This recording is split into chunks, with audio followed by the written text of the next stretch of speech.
بسم اللہ الرحمن الرحیم۔ السلام علیکم ناظرین۔ ڈرامہ سیریل کبھی میں کبھی تم کی کامیابی اور مقبولیت کے بہت زیادہ چرچے ہو رہے ہیں، بہت زیادہ باتیں ہو رہی ہیں۔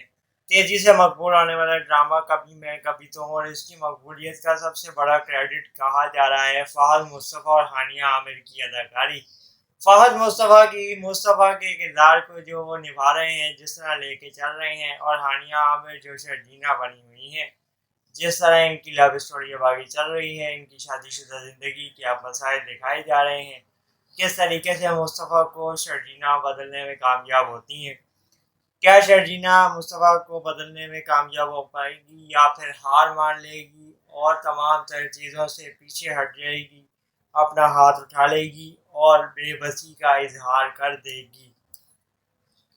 دیکھنا یہ ہے آنے والی قسطوں میں شرجیلہ مصطفیٰ کی زندگی میں کیا کیا مثبت تبدیلیاں لانے میں کامیاب ہوتی ہے، کیونکہ مصطفیٰ جو کہ ایک آوارہ لڑکا دکھایا گیا ہے، بہت ہی کلنڈرا لڑکا دکھایا گیا ہے، اب وہ کس طریقے سے اپنی زندگی کو آرگنائز کرتا ہے، بیگم کے کہنے پہ کیا کیا تبدیلیاں اس کی زندگی میں آتی ہیں، یہ دیکھنا اب بہت زیادہ قابل غور ہے۔ لوگوں کی توجہ اسی جانب ہے، ویورز یہی دیکھنا چاہتے ہیں کہ آگے آنے والے دنوں میں ایسا کیا ٹویسٹ ہے جو اس ڈرامے میں اب آنے جا رہا ہے۔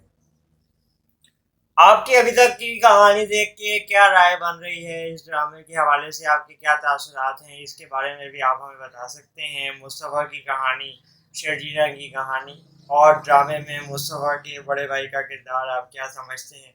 کس طریقے سے مصطفیٰ کے بڑے بھائی کے کردار کو لیا جانا چاہیے اور اس پہ کیا تبصرہ ہونا چاہیے؟ کس طرح سے اسے اپڈیٹ کرنا چاہیے؟ کس طرح سے اس پہ بات کرنی چاہیے؟ یہ تمام چیزیں آپ ہمارے سامنے بتائیں اور اس پہ تبصرے کریں، اور اس کو ضرور آپ ہم سے شیئر کریں۔ مصطفیٰ اور شرجیلہ کا کردار جس طریقے سے دکھایا گیا ہے، ہانیہ عامر نے اس کو خوبصورت انداز میں پیش کیا ہے، نبھایا ہے، اور فہد مصطفیٰ بھی اپنے کردار میں رہتے ہوئے بہت زبردست اداکاری کر رہے ہیں۔ دونوں کی اداکاری کی بے مثال کامیابی اور اعتراف اس بات کا ہے، کامیابی کا، کہ ان کی اداکاری کو بہت زیادہ سراہا جا رہا ہے۔